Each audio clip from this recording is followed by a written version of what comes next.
Good evening, everyone, and welcome to this week's Global Energy of the Week. I'm glad to be here after all these huge and intense weeks. I hope you're doing well. It depends on where you're at on your journey, but it has been quite difficult for some people. A lot of truths have been put in their faces, and it could have triggered quite a few situations in your life. So let's speak about the energy of this coming week. And so the first thing I want to talk about is that we moved to the 6th month of the year. We were on May, which is the 5th month, and now we moved into June.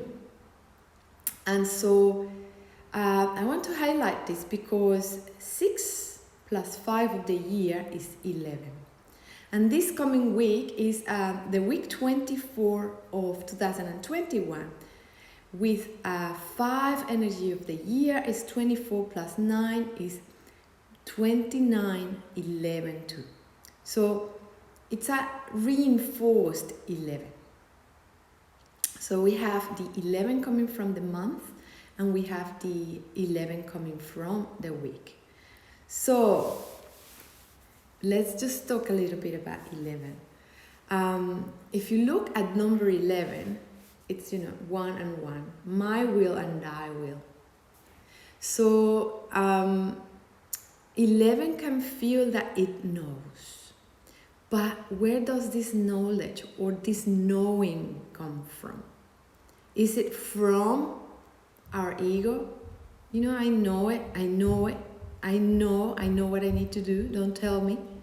Or is it from our connection to our divinity? Is it from our intuition?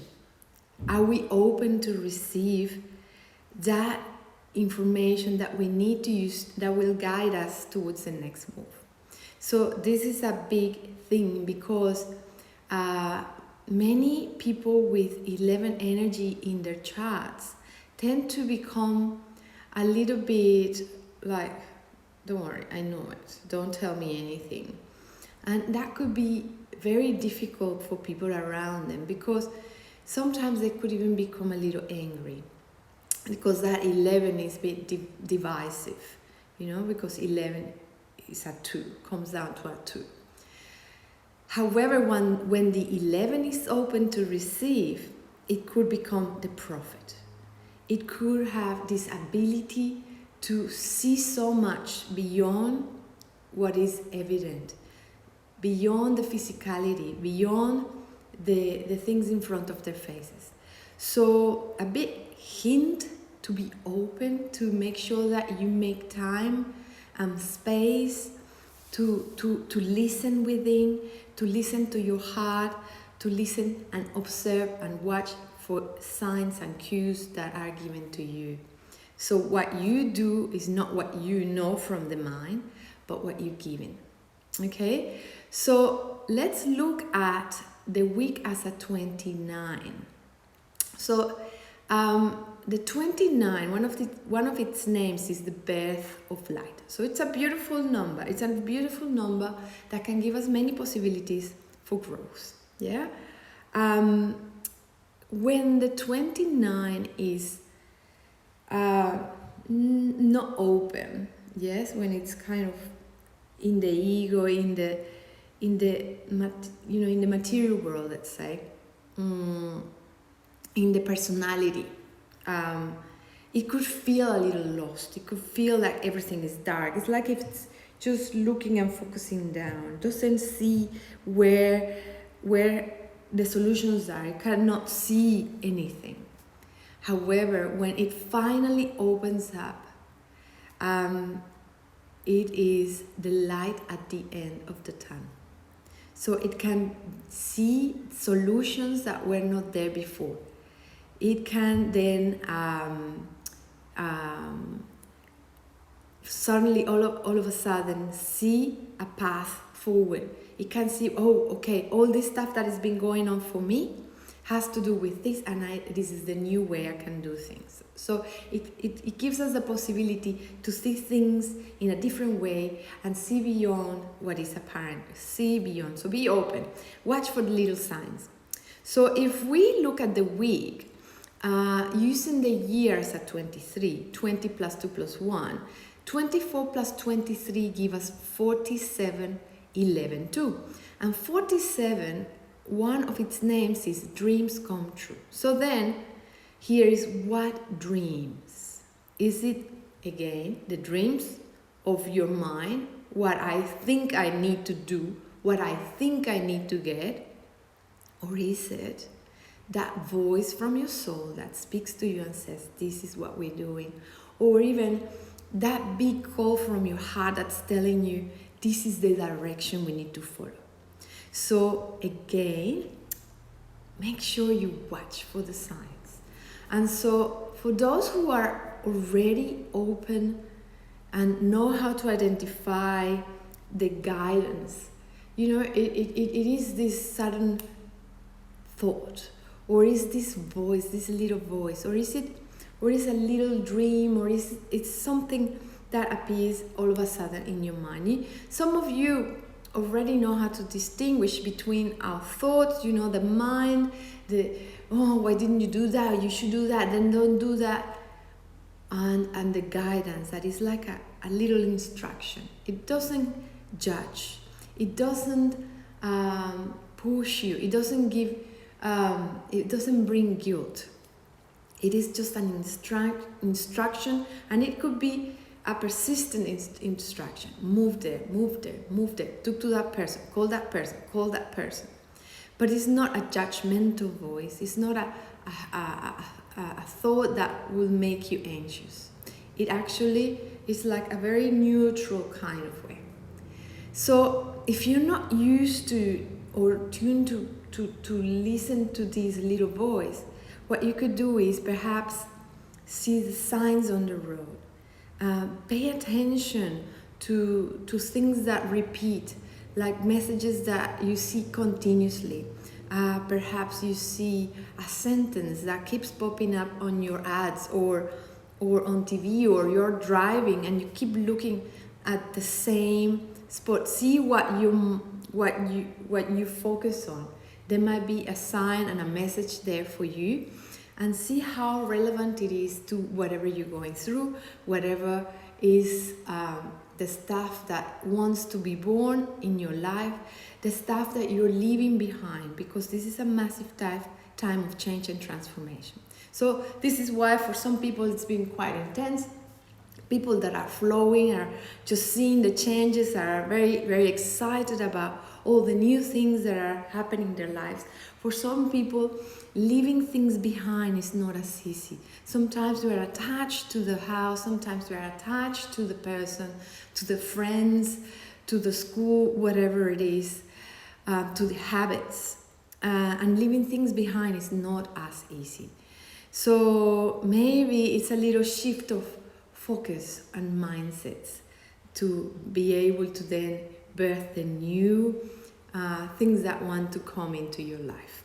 Okay, so let's look at the days. The week starts on the 14th. And 14, we've talked about 14 before. 14 is the power of the word. So it is a very powerful number. It is that possibility of creation. It's that possibility of growing. 14 is also related to Kundalini, which is that life energy that helps us awake. So there is a sort of an awakening energy. So the concept of the divine coming into the personality and wanting to uplift us and uplift our mind. So the 6th of the month, 14, the 6 wants us to really die to the old self. The 6 has to become a receiving cup, to be and die to the old ideas, the old concepts, and be very receptive to what it's given to us, so we can really grow and transform.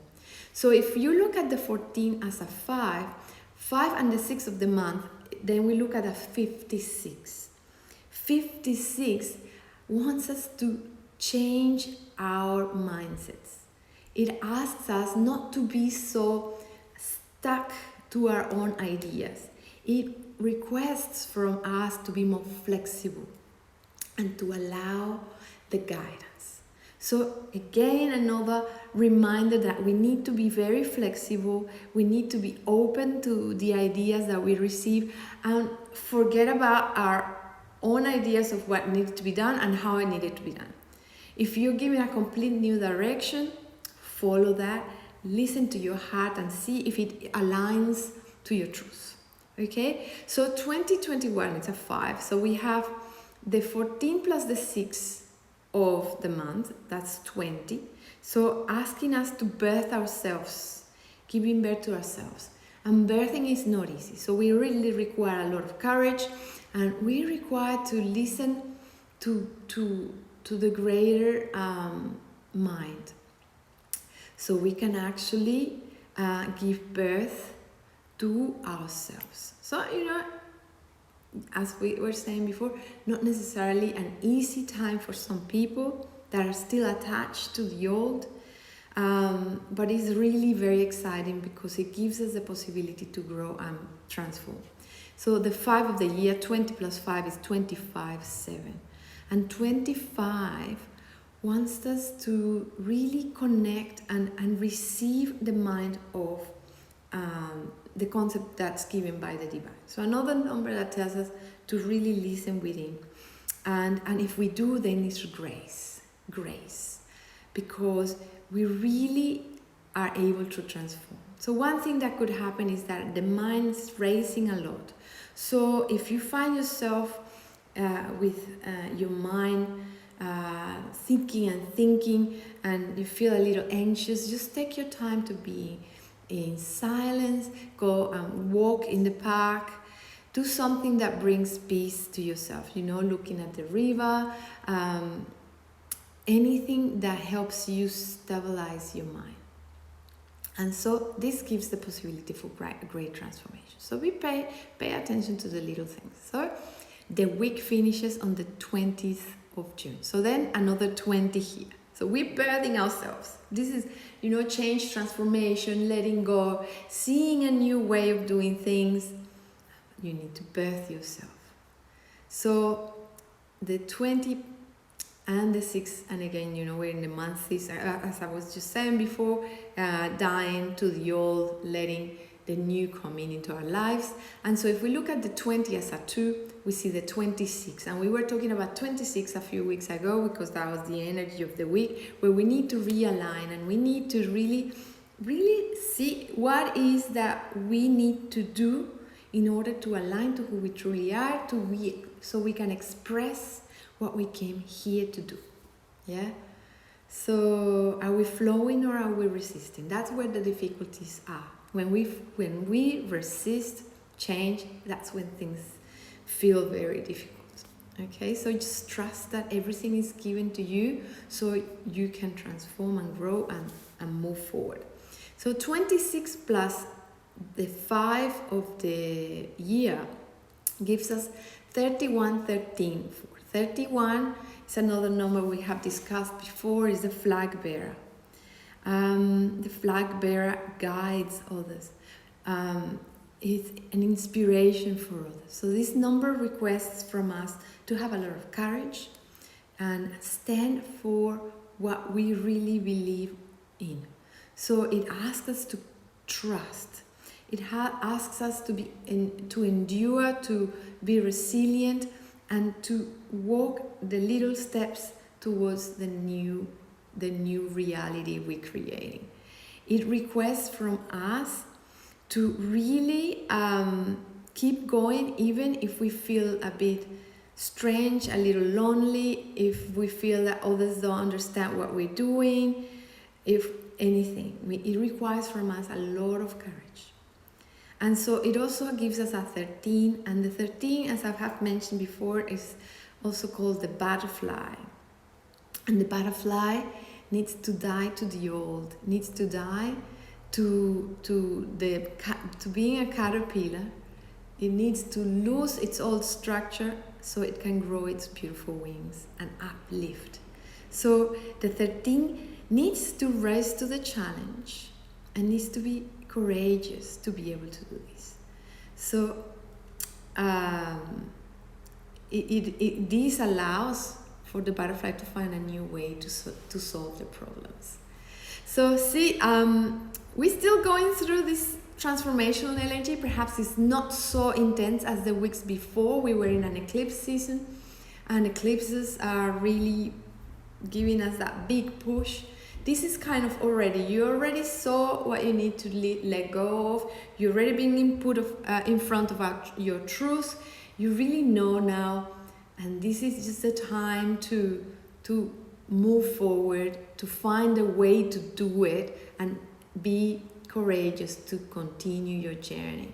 You'll be giving guidance, trust. Okay? So one more thing about the 20th. If you are in the southern hemisphere, as I am in Australia, we get this winter solstice this day. And so this is the shortest day of the year for us. So there's a lot of darkness on that day. And so in pagan times, this was called the Yule. And it was supposed to be that the moon gave birth to the sun. So it's the birthing of the sun within us. So we're giving birth to ourselves, bringing us into the light. So it's quite beautiful. Okay, it's quite beautiful. It's like a rebirth of the sun.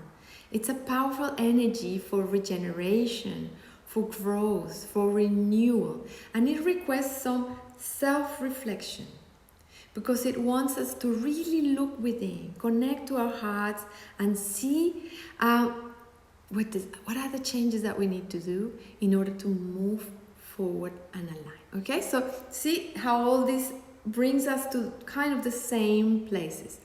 So big weeks. Keep going. If you already you would already be on this transformational path, and if you've had these intense weeks, remember this is not against you. It's just a help, because perhaps you were too attached to make a move on your own. So now you're being helped, so you have to make those moves. So embrace the energy, embrace the new, embrace the beautiful things that are being given to you. I hope this is good for you, this is helpful. Let me know, give me some comments, and I wish you a beautiful week. Send me questions if you have any, and happy solstice. Bye-bye.